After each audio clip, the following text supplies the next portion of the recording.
All right. Okay. Hey, good afternoon on YouTube and Facebook. Welcome to the Top of Mind community. And I want you to welcome my special guest, Branden Bodendorfer of Key2Success Planner. So before I How you introduce guys doing? awesome. How are you today?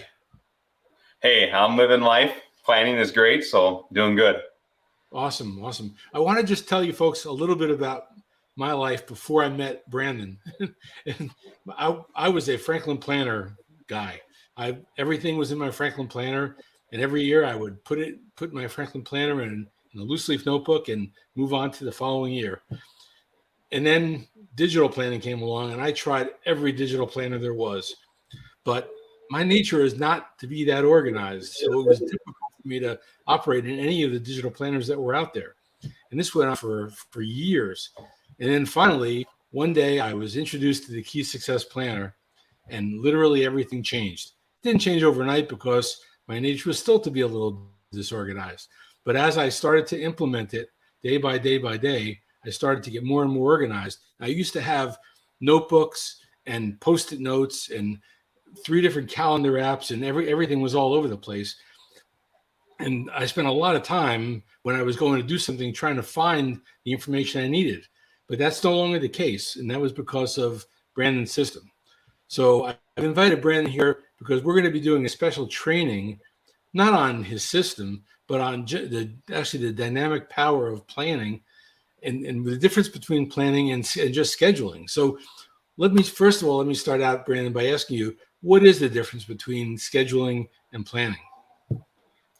You know, when people look at, I think over the last 10 years, there's been a huge shift in how people actually go about living their lives.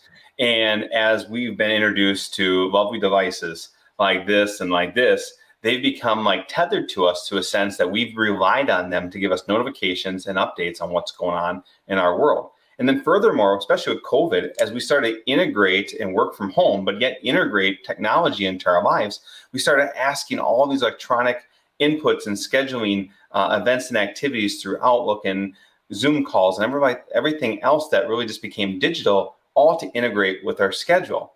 And what happens is you become a habit. You start to develop these habits. You start to become a creature where you start allowing the scheduling system, these electronic notifications and these calendars to start dictating your life. You know, I can look at my calendar and look at 2-3 weeks ahead and see all these events that are being booked by all these systems that are running my life. But when you step aside and you look back 10, 15 years ago when we relied on paper planning and journaling, is we actually owned our time. We were able to delegate and block off time in our planners to designate time for you and I to talk, time for us to meet, time for us to work on projects, times for us to just simply think about the goals and aspirations that we had in front of us. And I think in the last 2 to 3 years, at the same time, there's been a lot of technologies like the iPad, the Surface Pro, the Remarkable 2. These devices have now become instrumental in the fact that they're bringing back these very important pieces, these pencil-like devices where now we can take notes on these tablets and have our notes wherever we go. And that introduces the opportunity of planning. You think back to traditional planners and you think about, if I can look at what it is I want to do in my day and prioritize not only my task, but also designate the meetings and different components of that meeting in a plan and be able to build content around that plan. When I go into a meeting, I often will say to myself, okay, what is it that I want to get out of this meeting? What is my objectives? It might not be the meeting that I call to order, but this is also my time that I'm investing. So I want to make sure that if I'm attending the meeting, that I'm doing it with the opportunity to gain something from it. And people that just use scheduling systems and it is allow the iCals and the Google Calendars of the world and Outlook to control what we do on a daily basis, they're really not taking the time to embrace the planning feature of what that is meant to do for us. So that's probably the biggest thing between planners and schedulers. Planners are looking for not only the time as a time investment, but how can they get a return from it? Schedulers are just looking for filling time and hopefully getting some type of notification where they need to be, when they need to be there, so they don't have to really think for themselves. And if you are a scheduler, don't be offended by that. Really do not be offended by that, because you can still schedule, but still integrate a planning solution so that you can reap the reward of that schedule that's in front of you. I have a lot of people that I speak to, and I talk about primary and secondary planners. So you have a primary planner and a secondary schedule. And when you put those things together and you can start planning the schedule, you see a lot of positive things come from it. Yeah, and I can testify to what you're saying there, because I used to do that. I would have my calendar program, and I would have that to do, but I didn't really give me the opportunity to plan what that meeting was about.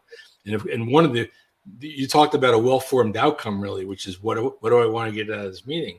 What I'm finding now is that when I put a meeting into a particular date, I'm able to take notes in advance and kind of lay out the way I'm hoping that meeting is going to go, and what I want out of it. So that definitely is something I'm able to do now that I couldn't do before, and it's working really well. So let me ask you this. Have you ever scheduled a meeting to plan a meeting? Have I ever scheduled a meeting to plan a meeting? Yeah, the meeting before the meeting. You ever hear that joke? Yeah, it so sure. often happens that people actually plan to have a meeting for the meeting that they're having. And I get the role of that, but at the same time, I also feel that there's a disconnect in what that original meeting was intended for. I think if you do a good job of planning, you can kind of scrap some of those other things that just seem like nuances. Sure. By just using a good planning system to understand what is your role in that meeting, what are the roles of the other individuals that are coming, and one person can facilitate that meeting with a strong agenda and know that and walk away from it and be more efficient, I think. And I think that's what this all comes down to. When you start to look at planning versus scheduling, you're looking to find those efficiencies. You're looking to find better ways to utilize your time, and not only utilize your time, but utilize the time of people around us. Over the last couple of years, especially with Zoom calls, I've had some people tell me they've been on these calls all day long because that's what they thought they were supposed to do, versus understanding what their role was in the meeting or in the environment in which they're working for. Sure. One of the discussion we had the other day, you and I, was about when you're holding a meeting and people and you want to take notes, and that having that pencil right there, right? And if you're sitting there with a computer and you're typing, it can be perceived as being rude, or that you're really not paying attention. And yesterday I had a meeting, and I was able to do just that. I was here on Zoom and taking notes on my iPad in the planner, because I was able to do that. So, the reason I bring that up is because the reason that we're doing this training, Branden, is because you really have a lot of insights into how to help people plan better and use their time to be able to think in advance. One of those things that's in the planner is a long-term planning schedule, kind of like a business plan, really. And everybody talks about a business plan being a long document, but people who are active and busy, really, a lot of times you don't have time to make that five-year that plan. But you really simplified it into a one-page document. And I never saw myself doing a business plan like that, but now I am. I've actually taken that, and that's helped me chunk it down into okay, what do I have to do to reach that goal by the end of the month? So it's made me think a lot as the day goes on. It's really, really, really brilliant. Well, I've had a lot of people over the last few years, my staff included, that sometimes naturally get frustrated with me because they see the tasks that I'm being dealt, and the tasks that they feel maybe that are important, I don't necessarily address first. I always address the things that matter most to me first. And I could have a list of 3 or 4 tasks from yesterday that are carrying over to today. And I might have first-minded tasks that get put in front of all of those tasks because they matter most to me. And that's what I think is so important about having a good professional plan on what you want from life, because it helps you understand ultimately what is your primary objective. What is your goals? And when you can understand what your goals are, it's not that you're putting yourself first, but if you're in charge or you're managing an organization and a team, you have to know your role in that team and your seat. And there was a book that I once read, 7 Successful Habits of Successful People. And one of those habits is doing first things first. And that is a very strong habit to live by. But until you know what is your goals and what goals that you're going to work on in the next few months and the next few years, that are going to take you down this 10-year journey, it's really hard for you to have this definite answer saying, yes, these 3 tasks from yesterday are not going to be at the top of my list. Just because they rolled over, these tasks are still more important.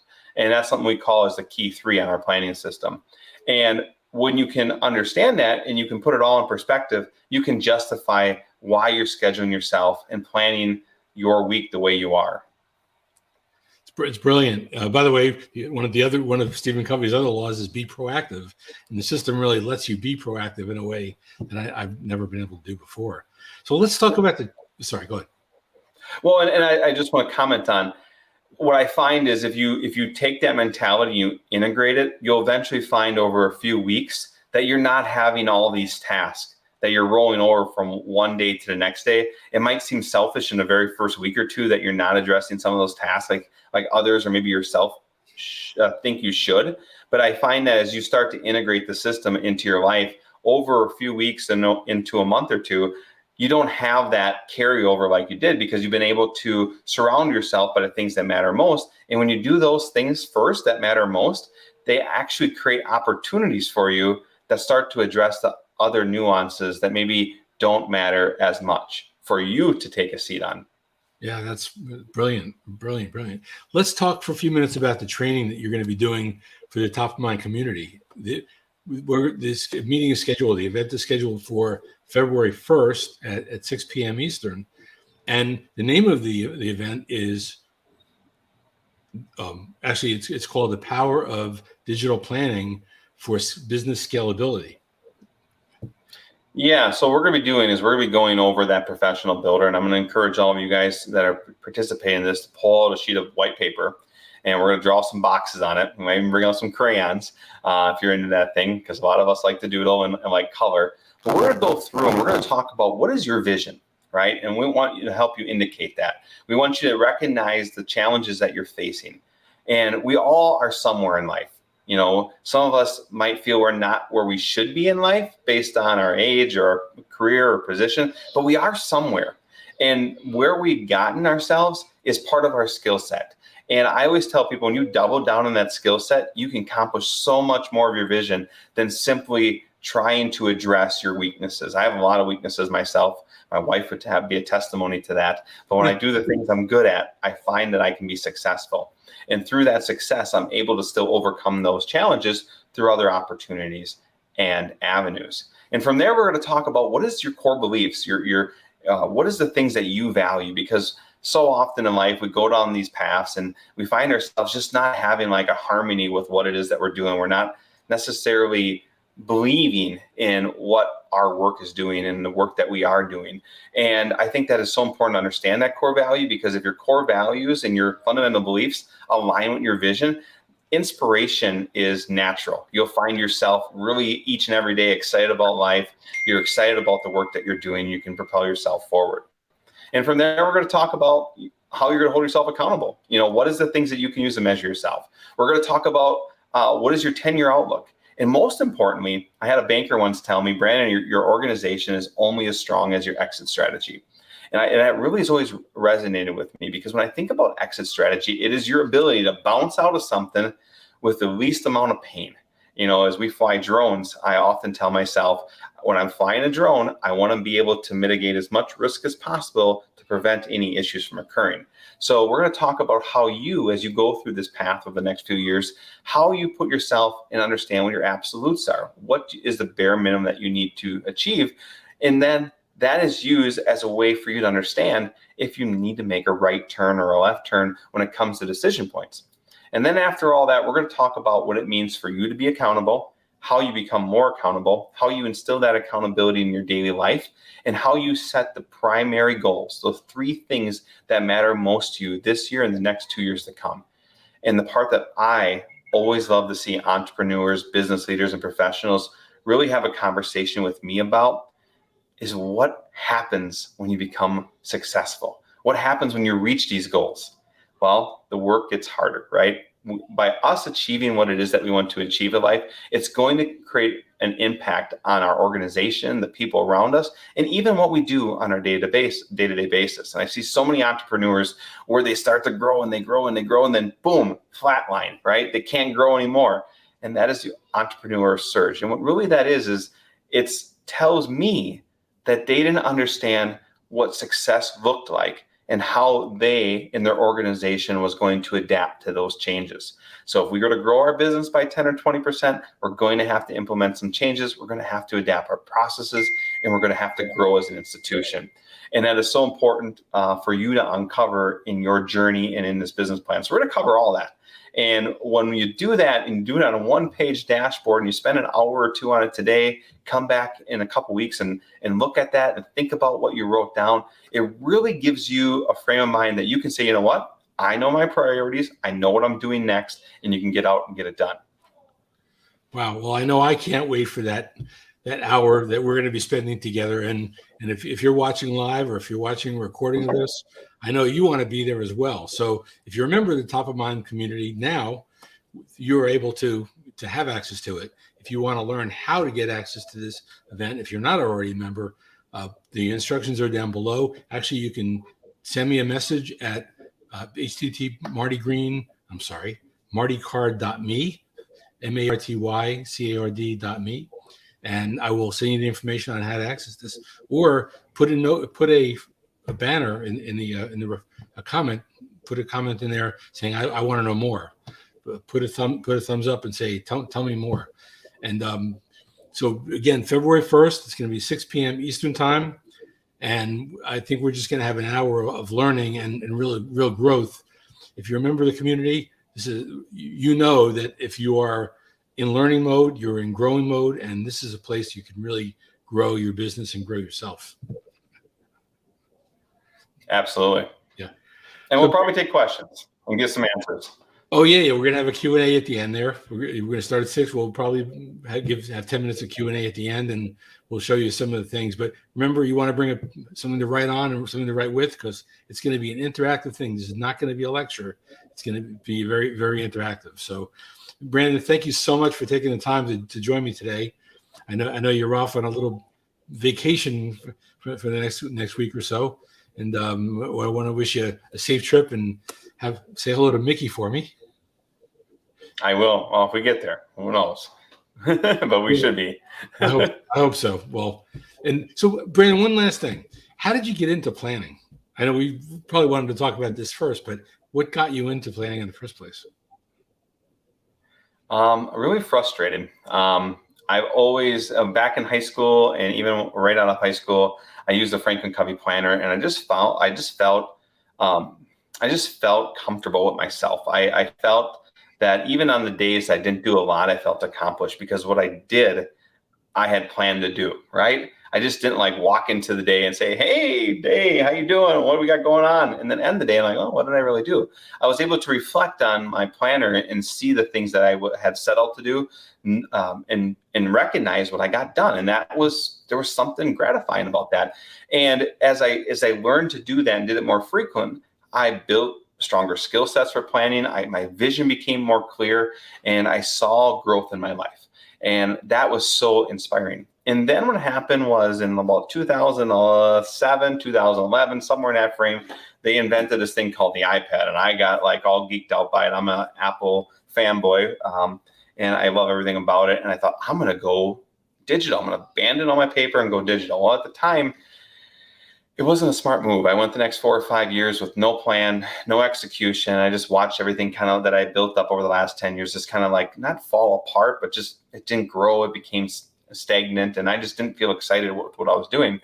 And it was, and real quick here is I had made a New Year's resolution, like I do every year, that this year I was going to run 1,000 miles. And if you run 1,000 miles, that means you got to run at least 20, 25 miles a week to be able to accomplish that.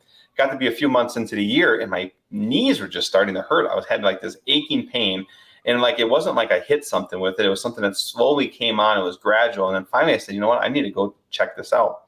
So I went into the doctor's office, and then he's doing this thing. He's going over my vitals, and the first thing he asked me, he goes, "Do you remember when there was no pain?" And I said, "Yeah. I mean, between the holidays, I didn't have any pain." And he said, "Well, is there anything that you've done different since Christmas?" And I said, "Yeah, I had this great idea that starting the first of the year, I was going to run 25 miles a week. Here we are 3 months in the year." And he looked at me and he goes, "I bet you if you back off running a little bit, the pain will go away." And I remember walking out of there, and it hit me in the head.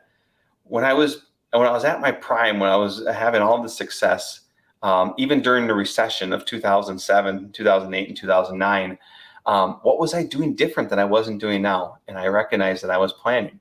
I was owning my day. I was writing my future out. And I instantly went back. I grabbed the paper planner. I struggled for like 3 months to like own paper planning again. I felt like these little wins, but I just couldn't own paper planning.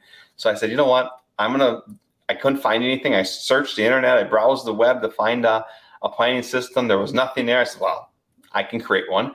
And I created one, just a little notes, top 3 things I wanted to achieve today, what my gratitudes and thanks were. And then as I started to do that over the next 3 years, I realized that I wanted this to be more professional-like, and that's what we worked to. And then in 2019, we launched the Key2Success Planner. That's the story. True story. Awesome story. And of course, I've been using it since 2019, and it's changed my life. So bless you for having that revelation. Yeah. I think we can all relate to that. There's things that we just don't recognize. And sometimes it takes somebody else or even ourselves getting on top of our box and looking at it for what it is. I never want to call your box ugly, but sometimes you have to just call your box ugly and figure out what it is that you need to change about it. Yeah, absolutely. Well, again, thank you for spending the time, and I look forward to seeing you on February 1st. Again, if you're watching live, thank you for tuning in. If you're watching on recording, put a comment in there and say, I want to learn more, and we'll send you the information about the event. And have a great day. And remember, keep what's on the top of your mind, the most important thing that needs to be done today. Thanks again, Branden. Have an awesome day. You too. Thank you. Okay, now, here we are.